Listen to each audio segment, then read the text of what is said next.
Hello विद्यार्थी मित्रों, आज આપણે ભણીશું ધોરણ 11। આજનો વિષય છે એસપી વાણિજ્ય પત્ર વ્યવહાર ભાગ 1 ચેપ્ટર નંબર 5 પૂછપરછના પત્રો અને તેના પ્રત્યુત્તરો।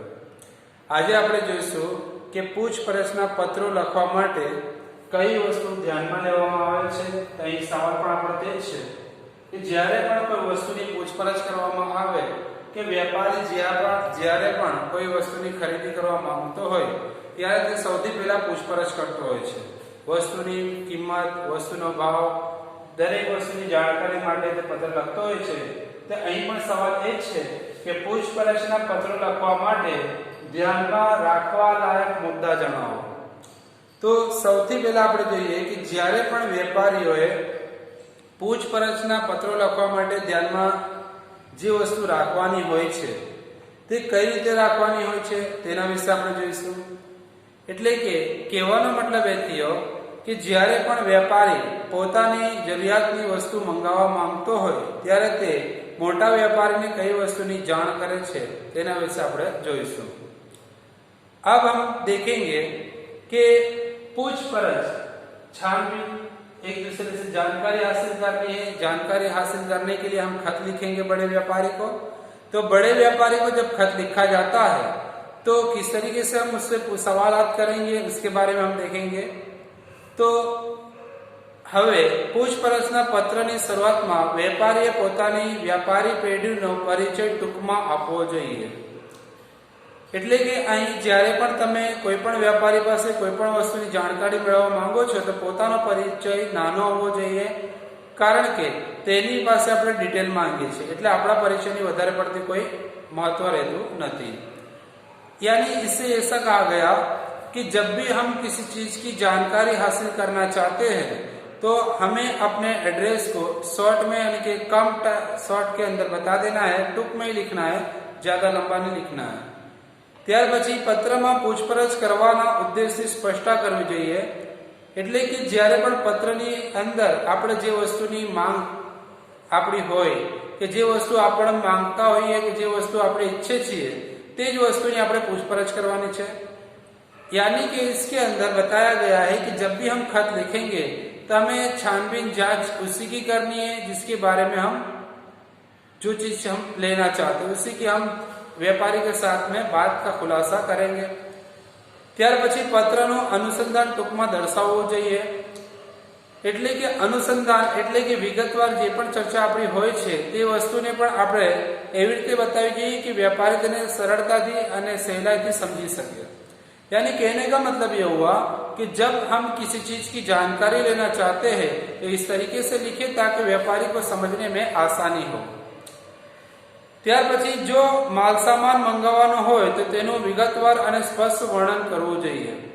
यानी कि जब भी हम किसी चीज की खरीदारी करना चाहते हैं, किसी माल सामान की चीजों को खरीदना चाहते हैं तो उसकी चर्चा हमें करनी है कि उसको हमें बताना क्वांटिटी के हिसाब से कि हमें कौन सी चीज कितने नंग के हिसाब से, कितने नमूने के हिसाब से, कितने क्वालिटी के हिसाब से, वजन के एतबार से हमें चाहिए, उसके बारे में हमें डिटेल में बताना रहता है।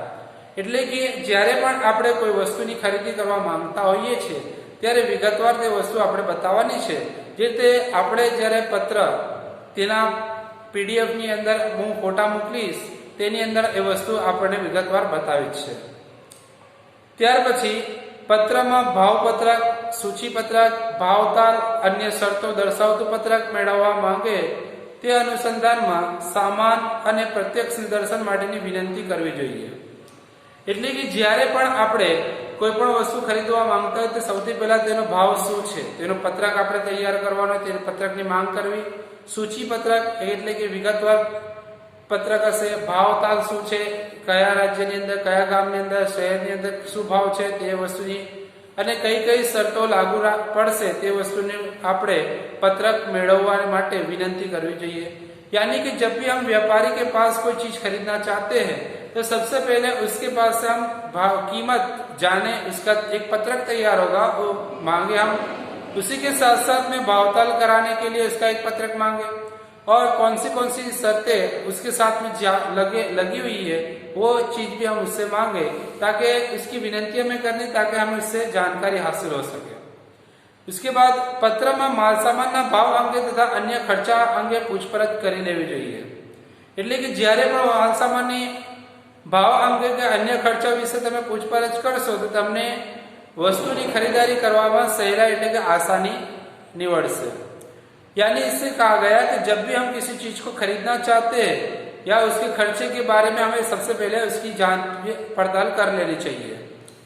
उसके बाद बताया कि मालने लगता अन्य खर्चा जेवा के वाहन खर्च, पैकिंग खर्च, वेरा, वेचाण वेरो, वीमा खर्च वगैरह कोण ભરશે તે અંગેની પણ માહિતી આપણે મેળવવી લેવી જોઈએ। એટલે કે જ્યારે પણ આપણે માલની ખરીદારી કરીએ છીએ તો એક જગ્યાએથી બીજી જગ્યા માલ લઈ જવા માટે જે પણ ભાડું ગાડીનું લાગે છે, વાહન ખર્ચ જેને આપણે કહીએ કે જે પેકિંગ ખર્ચ કે વસ્તુને ત્યાંથી અહીંયા સુધી માટે જે પેકિંગ કરવામાં આવે છે તે પેકિંગ ખર્ચ કે વેચાણ વેરો કે એ લોકો વેચે તેના માટે આપણને શું મળશે તે વેચાણ વેરો, વીમા, આ દરેક વસ્તુની જાણકારી પણ આપણે મેળવી લેવી જોઈએ જેથી આપણને વસ્તુ ખરીદવામાં સહેલાઈ એટલે કે आसानी થાય। यानी कहा गया इसके अंदर कि जब भी हम किसी चीज की खरीदारी करते हैं तो उसके बारे में यानी कि जो गाड़ी के अंदर एक जगह से दूसरी जगह माल को ले जाने के लिए जो खर्च होगा तो गाड़ी का खर्च कौन देगा, उसी के साथ साथ में वहां से यहाँ तक एक जगह से दूसरी जगह माल लाने के लिए जो पैकिंग किया जाएगा वो पैकिंग का खर्च कौन देगा, उसका वेचाण वेरा कौन देगा, ये तमाम किस्म की जानकारी हमें उनसे ले लेनी है।